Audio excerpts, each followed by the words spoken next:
மீண்டும் உங்களை நாம் சந்திப்பதிலே மிக்க மகிழ்ச்சி அடைகின்றோம்.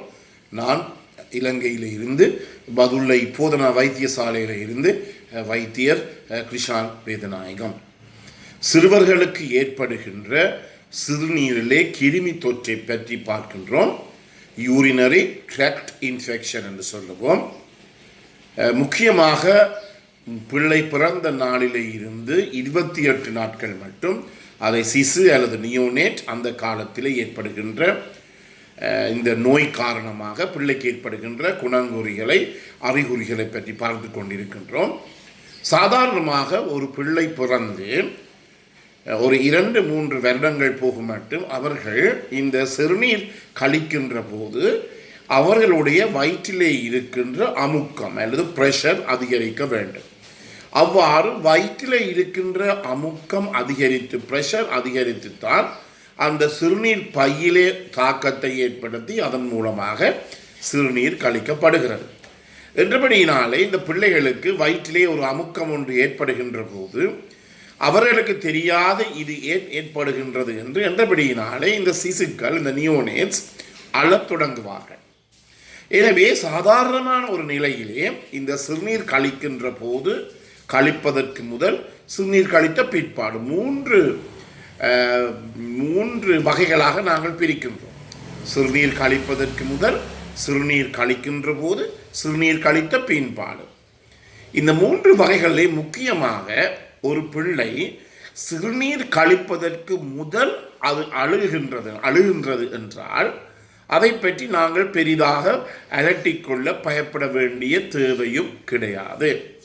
சிறுநீர் கழிப்பதற்கு முதல் ஒரு பிள்ளை அழுகின்றது என்று சொன்னால் அதை பற்றி கவலைப்பட தேவையில்லை. ஆனால் சிறுநீர் கழிக்கின்ற போது அந்த பிள்ளைக்கு ஏதாவது ஒரு டிஸ்கம்ஃபர்ட் என்று சொல்லும், ஒரு கஷ்டம் அல்லது ஒரு அழுகை வருமாக இருந்தால் அது சில நேரத்திலே இந்த சிறுநீரில் ஏற்படுகின்ற கிருமி தொற்றுக்கு ஒரு அறிகுறியாக இருக்கலாம்.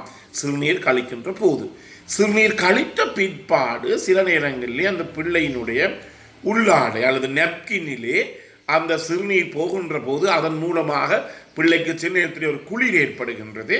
அதன் காரணமாக கூட சிறுநீர் கழித்த பிற்பாடு அந்த பிள்ளை ஒரு டிஸ்கம்ஃபர்ட், ஒரு கஷ்டமான நிலைமை, ஒரு அழுகின்ற நிலைமை ஏற்படும். எனவே இங்கு முக்கியமாக கவனிக்க வேண்டியது என்னவென்றால், இந்த சிறுநீரில் ஏற்படுகின்ற கிருமி தொற்று ஏற்படுமாக இருந்தால் அந்த பிள்ளை சிறுநீர் கழிக்கின்ற போதுதான் அழுமே தவிர கழிப்பதற்கு முன்னோ கழிப்பதற்கு பின்னோ அப்படிப்பட்ட பிரச்சனைகள் ஒன்றும் ஏற்படாது. இது முக்கியமாக ஒவ்வொரு பெற்றோரும், முக்கியமாக அம்மாமார், தாய்மார் இதை அவதானமாக பார்த்து கொள்ள வேண்டியது மிகவும் முக்கியம்.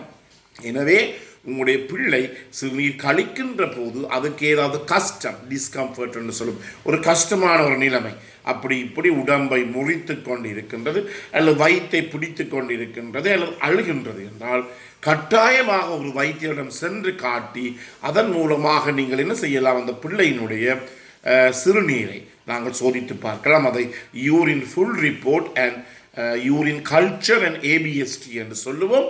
அதை கட்டாயமாக நீங்கள் செய்து கொள்ள வேண்டும். அதாவது யூரின் ஃபுல் ரிப்போர்ட் என்று சொல்லுகின்ற போது அந்த சிறுநீரை நாங்கள் மைய நீக்க விசைக்கு உட்படுத்தி சென்ட்ரிஃபியூஜ் பண்ணி அதன் பிற்பாடு அதை நாங்கள் ஒரு நுணுக்கு காட்டியினூடாக மைக்ரோஸ்கோப்பினூடாக பார்த்து அதில் இருக்கின்ற அந்த டிப்போசிட் படிவுகளை நாங்கள் பார்க்கின்றோம்.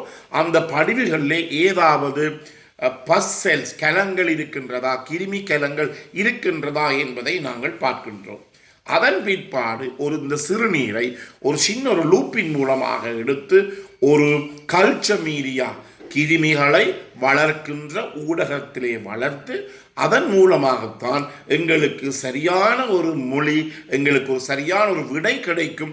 இந்த பிள்ளைகளுக்கு உண்மையாகவே இந்த சிறுநீரிலே தொற்று ஏற்பட்டிருக்கின்றதா என்பதை பற்றி. எனவே நான் முதல்ல சொன்னது போல இந்த யூரின் ஃபுல் ரிப்போர்ட், அதாவது சாதாரணமாக அந்த யூரினை மைய நீக்க விசைக்குட்படுத்தி நுண்கு காட்டியின் ஊடாக பார்க்கின்ற போது பெறப்படுகின்ற அந்த முடிவை வைத்து லேப் ரிப்போர்ட் என்று சொல்லுவோம், ரிசல்ட்ஸ் என்று சொல்லுவோம், முடிவை வைத்து அந்த பிள்ளைக்கு இந்த சிறுநீரிலே கிருமி தொற்று ஏற்பட்டிருக்கிறதா என்பதை எங்களுக்கு 100% கண்டுபிடிக்க முடியாது.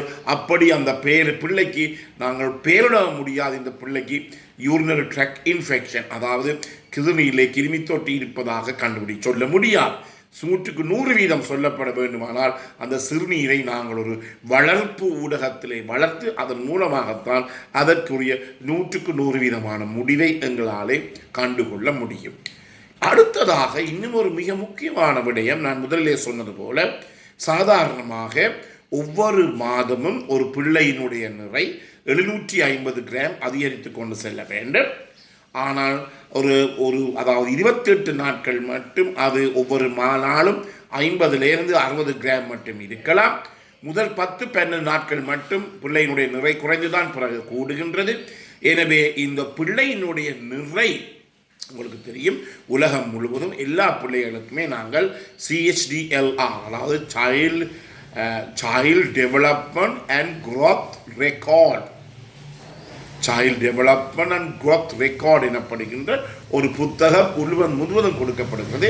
அந்த புத்தகத்திலே ஒவ்வொரு மாதமும் நாங்கள் பிள்ளையினுடைய நிறையை நாங்கள் அங்கே குறிக்க வேண்டும். அந்த பிள்ளையினுடைய உடல் பாரம் அல்லது நிறையானது கூடாமல் குறைவடைந்து கொண்டு வருகின்றதாக இருந்தால் நாங்கள் உடனடியாகவே யோசிக்க வேண்டும், அது பிள்ளைக்கு ஏதாவது ஒரு கிருமி தொற்று, சிறுநீரில் ஏதாவது கிருமி தொற்று இருக்கின்றன என்று பார்த்து நாங்கள் அந்த சிறுநீரை நாங்கள் சோதித்து பார்க்க வேண்டும். இதை நாங்கள் ஃபெயிலியர் டு த்ரைவ் என்று சொல்வோம். அதாவது பிள்ளை பாரம் கூடாமல் இருக்கின்ற தன்மை என்றே தான் நாங்கள் இதை சொல்லுகிறோம். இது ஒரு பாரதூரமான பிரச்சனை. ஏனென்றால் எல்லா பிள்ளைகளுடைய நிறையும் பிறந்த பிற்பாடு கூடிக்கொண்டு செல்ல வேண்டும். அவ்வாறு நிறை அதிகரித்து கொண்டு செல்லுகின்ற போதுதான் உள்ள அவயவங்கள் என்றால் மூளை, ஈரல், சிறுநீரகங்கள், எங்களுடைய மண்ணீரல், அதே இருதயம் எல்லாம் வளருகின்றது என்று அர்த்தம். எனவே இந்த பிள்ளையினுடைய நிறையிலே ஏதாவது குறைவு ஏற்படுமாக இருந்தால் பெற்றோர்கள் உடனடியாகவே நீங்கள் பார்க்கின்ற உங்களுடைய குடும்ப வைத்தியரிடம் சென்று உங்களுடைய பிள்ளையை காட்ட வேண்டும். அதே நேரத்தில் அந்த இடத்திலே நாங்கள் என்ன செய்ய வேண்டும், நிச்சயமாக உங்களுடைய இந்த பிள்ளையினுடைய சிறுநீரை நாங்கள் urine full report, urine culture போன்ற 2 பரிசோதனைகளுக்கும் நாங்கள் உட்படுத்த வேண்டும். அதன் மூலமாக பிள்ளையுடைய சிறுநீரிலே கிருமி தொற்று இருக்கின்றதா என்பதை உறுதிப்படுத்த வேண்டும். எனவே மீண்டும் ஒரு நிகழ்ச்சியிலே நாங்கள் சந்திப்போம்.